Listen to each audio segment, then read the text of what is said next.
Após falarmos sobre a confissão, voltaremos um pouco agora sobre o pecado. E voltamos então sobre o pecado, que é esta ruptura que nós temos da nossa vontade, o divórcio da nossa vontade com a vontade divina. E é o maior inimigo, para não dizer o único verdadeiramente, da nossa vida espiritual, do nosso caminho de santificação, do nosso caminho de dar glória, a glória perfeita a Deus. Nós precisamos nos purificar, como já ouvimos, já nos falamos. Agora, esta purificação não é obra nossa. Nós não temos capacidade de salvar-nos a nós mesmos. Só nosso Senhor Jesus Cristo, só a obra da redenção operada por Ele pode salvar-nos. E só ela, aplicada a nós, pode nos libertar-nos do demônio, do mundo, do pecado e da morte eterna. E é isto que uma alma que, por exemplo, não batizada, e começa a entender estas coisas, e percebe que existe um Deus verdadeiro, Criador e Senhor de tudo, percebe que sua vida está no pecado, porque diante da lei deste Deus não está em harmonia, e sabe que não é capaz de sair dela sozinho, a não ser em nosso Senhor Jesus Cristo, e sendo aplicado a elas esta graça, ela precisa do batismo.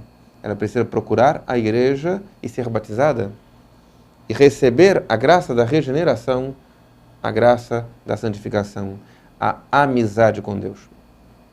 Mas, ó dólor, entre os batizados, nós não permanecemos sempre nesta graça.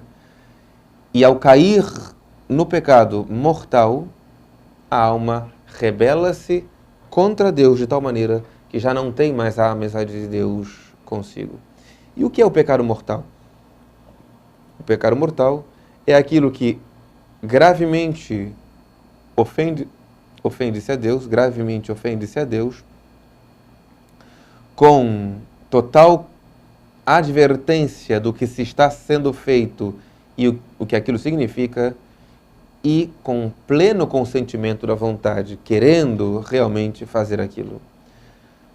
Esse pecado mortal é chamado mortal porque a alma perde a graça em si. É o maior inimigo da vida espiritual. Mas também o pecado que não é tão grave é facilmente perdoável, daí o pecado venial, veni em latim é perdão, é aquele pecado perdoável, pode ser perdoado de maneira mais simples, por orações, etc., caridade. Também mina a vida espiritual e as nossas imperfeições. Na vida espiritual, lutamos então contra o pecado, e este pecado, os pecados mortais e veniais, podem ser cometidos, infelizmente, de várias maneiras. Podem ser cometidos por ignorância. Alguém que peca por ignorância é aquele... Ora, mas para pecar não é necessário advertência? Como alguém pode pecar por ignorância? É verdade. Ninguém pode pecar sem atualmente advertir que o está fazendo. Mas alguém pode ignorar a moralidade de algo quando deveria sabê-lo. E, na dúvida, atua como se nada. Por exemplo, imaginemos alguém que esteja caçando e vê um vulto e não sabe se é um animal ou uma pessoa e atira contra aquele vulto. Ele ignora o que está ali, mas não poderia agir naquela ignorância. Ele é responsável daquilo que faz naquele ato de ignorância. Então, pode-se pecar por ignorância quando, por exemplo, se descuida a formação moral e religiosa, se descuida o conhecimento dos mandamentos e, portanto, se ignora aquilo que deveria fazer-se, sabendo que deveria fazer-se algo a Deus. Os pecados de fragilidade. Se pode cometer pecados também por fraqueza. A alma sabe o que é certo e errado, mas motivada por uma paixão, um ímpeto de uma paixão, se sente enfraquecida e cede. Notem, o pecado de fragilidade, ele é mais facilmente perdoável, mas não significa que ele não possa ser mortal. Porque a alma que cai por fraqueza também sabe os meios, ele não ignora, não é um pecado de ignorância, ele sabe os meios para vencê-lo. seja a fuga das ocasiões, seja a ajuda da oração e dos sacramentos. Mas, se a graça o tocar, ele facilmente vai se arrepender. E o pecado também pode ser cometido por malícia. A alma, a vontade, adere ao pecado de tal maneira que ela quer aquele mal. Quer aquele mal de maneira direta. É certo que não se pode querer o mal de maneira direta, sempre queremos por aparência sobre aparência de bem, mas é a malícia no desfrute do mal oriundo daquele pecado. O pecado por ignorância, as almas que habitualmente pecam por ignorância, se tiverem uma instrução religiosa, às vezes uma pregação, um retiro espiritual que façam, missões, algo no qual a verdade lhe seja ensinada, basta para aquela alma se converter. Uma alma que habitualmente está caindo por fraqueza, basta que busque os caminhos para a fortaleza espiritual, que é a vigilância e a vida de oração e sacramentos.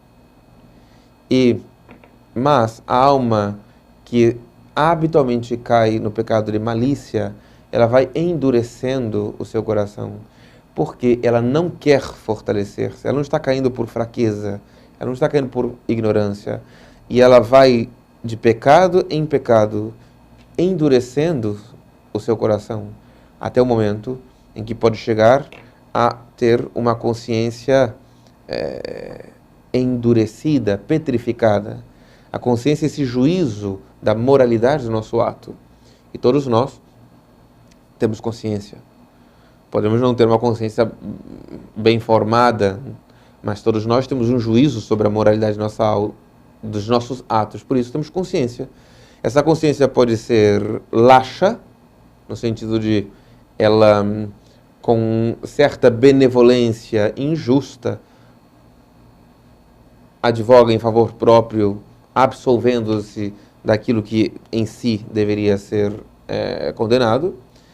Pode ser também um extremo oposto, uma consciência escrupulosa, ou seja, ela acaba julgando mal o que não é pecado como se fora pecado mortal.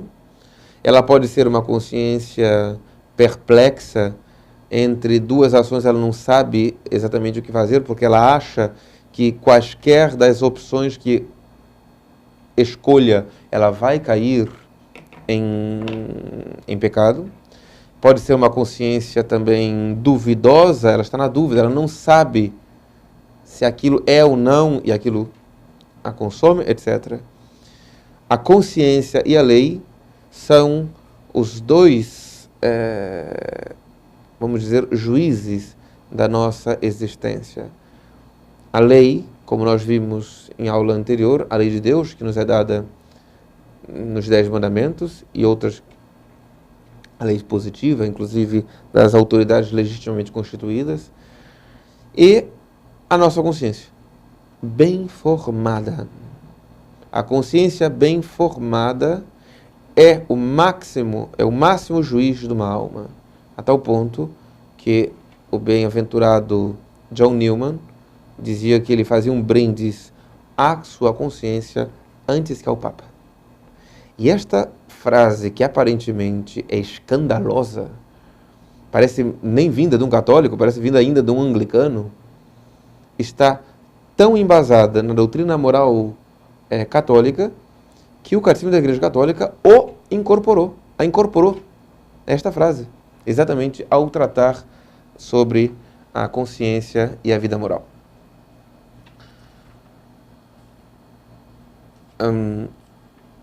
O pecado venial, também não sendo um pecado que retira a vida da graça na alma, deve ser combatido porque ele enfraquece a nossa vida espiritual. O padre Rui Marim apresenta 4 efeitos do pecado venial deliberado, ou seja, aquele pecado deliberado é leve, é pequeno, as pessoas dizem os pecadinhos de cada dia, mas com consciência. Ele diz assim: O primeiro efeito do pecado venial deliberado é nos privar de muitas graças atuais. O Divino Espírito Santo quer, a todo momento, iluminar nossa inteligência e convidar nossa vontade à intimidade com Deus. Isso chama-se graças atuais. Essas iluminações da inteligência, esse convite ou fortalecimento da vontade no seguimento do bem ou na fuga do mal, são graças atuais. Quando nós, ainda em pequenos pecadinhos do dia a dia, vamos nos conscientemente cometendo, nós estamos perdendo o direito de receber essas graças atuais. Então a nossa vida, habitualmente, ela vai sendo cheia de pecadinhos, como diz o povo, os pecadinhos de cada dia, quando deveria ser uma constância na recepção de graças atuais para fazermos o que Deus espera de nós.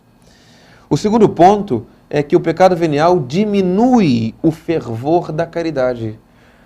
O amor a Deus e ao próximo começa a ficar como que arranhado, empoeirado.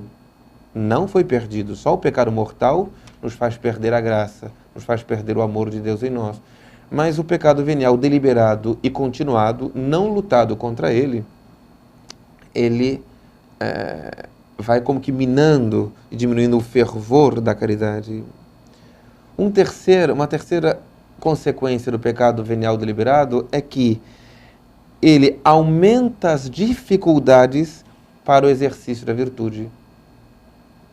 A alma não está em pecado, mas ela percebe que fica cada vez mais difícil vencer as tentações, mais difícil exercer a fé, a esperança e a caridade, mais difícil viver a humildade, a castidade, a justiça, etc. Ela vai enfraquecendo e aumentando as dificuldades para o exercício da virtude. E por último, predispõe a alma para o pecado mortal. Não é certo também imaginar que um monte de pecados veniais se transforma em pecado mortal. Isso não existe. 1 milhão de pecados veniais não viram um pecado mortal. O pecado mortal é um ato deliberado, livre, advertido numa matéria grave. O pecado venial é a ausência de um desses pontos. Se falta um desses pontos, não pode ser pecado mortal. Nem um montão deles. Mas o que acontece é que o hábito dos pecados veniais nos predispõe a pecar mortalmente. Nos predispõe. E por isso, ele é tão perigoso para a nossa vida. A tibieza, nós falaremos isso mais à frente, se Deus nos permitir, é um estado habitual de pecados veniais deliberados. É um dos maiores problemas da vida espiritual após a vitória sobre o pecado. Ou seja, é o pecado daqueles que estão... melhor dizendo, o maior obstáculo para quem está em graça de Deus. É a tibieza. Para quem quer avançar na vida espiritual. Para quem ainda está lutando, é a luta contra o pecado mortal. Vencer o pecado mortal. Sair do pecado mortal. Sair do hábito do pecado mortal. Este é o início da vida espiritual. A alma só tem vida espiritual quando habitualmente vive em estado de graça. Enquanto estamos, tira lá da cá, sai, entra do castelo, ainda não começamos a ter vida espiritual. Este é o primeiro ponto, lutar contra o pecado. Lutar contra o pecado. E na luta contra o pecado, nós encontraremos 3 grandes inimigos de nossa alma. O demônio, que existe. Não é um ser fictício feito para assustar criancinhas ou amedrontar almas, consciências mais enfraquecidas. Não. Um espírito superior ao espírito humano que tem como ofício tentar-nos. Essa é a vontade empedernida de Satanás e os anjos que o seguem. Arrancar-nos a vida da graça, levar-nos para o inferno eterno junto com eles. Então, a diferença do que muitas pessoas pensam, que o mais perigoso do demônio é a possessão diabólica, como é visto em tantos filmes, a infestação de casas, a obsessão, como aconteceu na vida de tantos santos. Isto tudo é real. E eu posso atestar em primeira mão que isto é real mesmo. Mas não é o mais perigoso que do demônio. Não é a sua ação mais perigosa, nem a sua ação mais atual. A sua ação mais habitual e perigosa é a tentação, é a sugestão para que façamos o pecado, para que omitamos um ato que Deus espera de nós. Ou seja, não obedeçamos a Deus. Isto é o mais perigoso. O mundo que nos seduz, e nos amedronta. Santo Agostinho diz que de duas maneiras o mundo ataca os cristãos, seduzindo e ameaçando. É assim que o mundo faz como inimigo. O mundo entendendo toda a mentalidade não evangélica, anticristã, contra Deus que há no mundo. É a nossa própria carne. Estamos enfraquecidos e tendemos para o mal e para o pecado. O primeiro momento da vida espiritual, ou seja, uma vez que a alma rompeu com o pecado, decididamente, com um propósito firme e recebeu a graça, seja pelo sacramento do batismo, seja pelo sacramento da confissão, a alma então começa a sua vida espiritual. Entra no castelo interior, na linguagem de Santa Teresa, mas entra, como diz a própria Santa Teresa, com vários animais peçonhentos. São os nossos defeitos, são as nossas más tendências que estão conosco.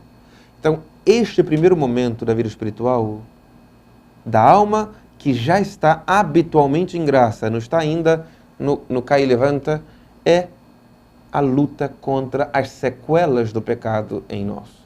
Isso que vamos tentar apresentar. Vamos falar dos 7 pecados capitais, como eles agem em nossas vidas e a maneira de lutar contra eles. E mais à frente, se Deus nos der a graça, vamos falar dos 7 pecados espirituais, na linguagem de São João da Cruz.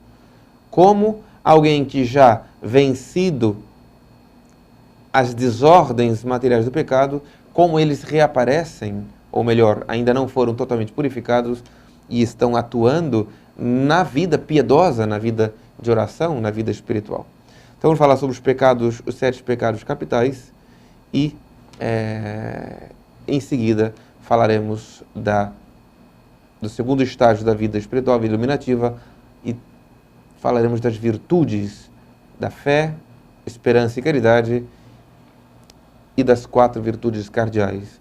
Falaremos então dos 7 pecados capitais e das 7 virtudes que também nos são dadas como meios para vencer os frutos da carne gerados pelo pecado.